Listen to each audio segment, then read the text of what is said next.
നമ്മുടെ നാടുകളിലൊക്കെ ഒരു 2 കിലോമീറ്റർ ചുറ്റളവിലെങ്കിലും വായനശാലകൾ ഉണ്ടാവും. ഈ വായനശാലകളിൽ നിന്ന് സാധാരണ ചെറിയ കുട്ടികളൊക്കെ LP UP തലത്തിലുള്ള കുട്ടികളൊക്കെ വരുമെങ്കിലും അവിടുന്ന് അങ്ങോട്ട് പോയി കഴിഞ്ഞാൽ പിന്നെ ആരും വായനശാലയിൽ വരാറില്ല. സത്യത്തില് നമ്മുടെ വായനശാലകൾ എന്ന് പറയുന്നത് ചെറിയൊരു സംഭവമായിട്ട് നമ്മൾ എന്ത് ചെയ്യാൻ പാടില്ല, കാണരുത്. അവിടെ എന്ന് പറഞ്ഞു കഴിഞ്ഞാൽ ഒരു വലിയ ലോകം, നമുക്ക് നേരിട്ട് കാണാൻ പറ്റാത്ത ലോകങ്ങളെ അടച്ചു വെച്ചിരിക്കുന്ന സ്ഥലമാണ് വായനശാല എന്ന് പറയുന്നത്. ശരിക്കും അവിടെ വന്നു കഴിഞ്ഞാൽ നമ്മൾ ഇതുവരെ കാണാത്ത പല ലോകങ്ങളും എന്ത് ചെയ്യാൻ പറ്റും, നമുക്ക് കാണാൻ പറ്റും. നമ്മൾ ഈ ഒരു സർഗാത്മകമായ ചിന്ത ഉണ്ടല്ലോ, ആ ചിന്തയെ വികസിപ്പിക്കാൻ വായനശാലയോളം പോകുന്ന വേറൊരു സ്ഥലം വേറില്ല. നമ്മുടെ ആടുജീവിതം സിനിമ കണ്ടിട്ടില്ലേ? നമ്മളെല്ലാവരും ആടുജീവിതം പുസ്തകം വായിച്ചവരുണ്ടാവും. ആടുജീവിതം സിനിമയുടെ പോസ്റ്റർ ഇറങ്ങുന്നത് വരെ നമ്മുടെ മനസ്സിലുണ്ടായിരുന്ന നജീബുമാര് എല്ലാവർക്കും വ്യത്യസ്തമായിരിക്കും.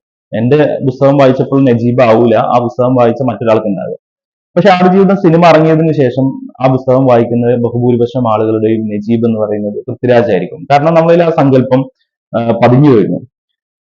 അപ്പോ ഇതൊരു ഉദാഹരണമായിട്ട് പറഞ്ഞാൽ എന്താ വെച്ച് കഴിഞ്ഞാൽ, നമ്മൾ വായിക്കുന്ന പുസ്തകങ്ങളിൽ ഉണ്ടാകുന്ന കഥാപാത്രങ്ങൾ, ഞാനൊരു പുസ്തകം വായിച്ചു കഴിഞ്ഞാൽ അതിലെ എന്റെ കഥാപാത്രങ്ങൾക്ക് ഞാൻ നൽകുന്ന രൂപം, അതേപോലെ തന്നെ പശ്ചാത്തലങ്ങൾക്ക് ഞാൻ നൽകുന്ന രൂപം വേറൊരാൾക്ക് ഒരിക്കലും കൊടുക്കാൻ കഴിയില്ല. എന്റെ ഒരു ചിന്തയിൽ മാത്രം അധിഷ്ഠിതമായി പോകുന്ന ഒരു സംഭവമാണ്.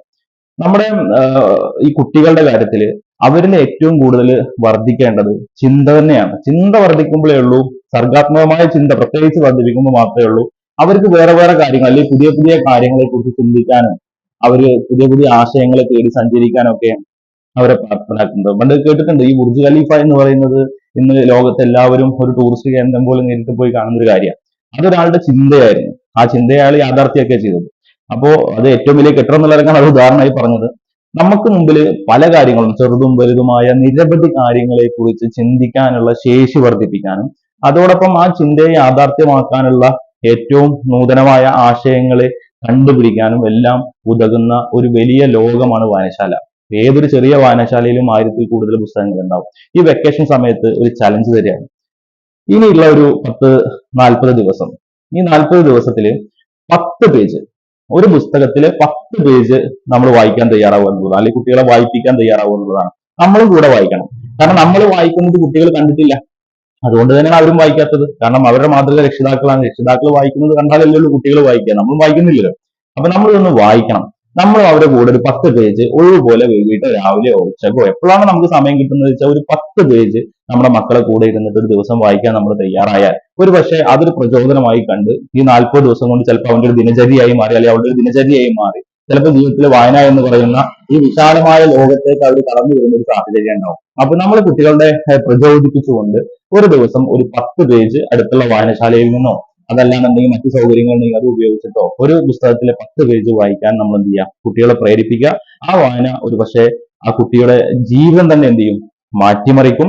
അതിനും ഒരു കുട്ടിയുടെ എന്നല്ല, ഒരു മുതിർന്ന ആളുടെ ആയിക്കോട്ടെ, ആരുടെ ആയിക്കോട്ടെ, അയാളുടെ ജീവിതം മാറ്റിമറിക്കാൻ ഉതകുന്നത് തന്നെയാണ് വായനശാല. ആ വായനശാലയിലേക്ക് കുട്ടികൾ വരട്ടെ, അവിടെയുള്ള പുസ്തകങ്ങൾ വായിക്കട്ടെ. ഒരു ചെറിയ കുട്ടിച്ചേർക്കൽ, നിങ്ങൾ ചെറിയൊരു കുട്ടിയാണെങ്കിൽ 5 വയസ്സിന് താഴെയുള്ള ഒരു കുട്ടിയാണ്, അക്ഷരങ്ങൾ അറിയാത്തൊരു കുട്ടിയാണെന്നുണ്ടെങ്കിൽ വലിയ വലിയ പുസ്തകങ്ങൾ കൊണ്ടു കൊടുക്കരുത്.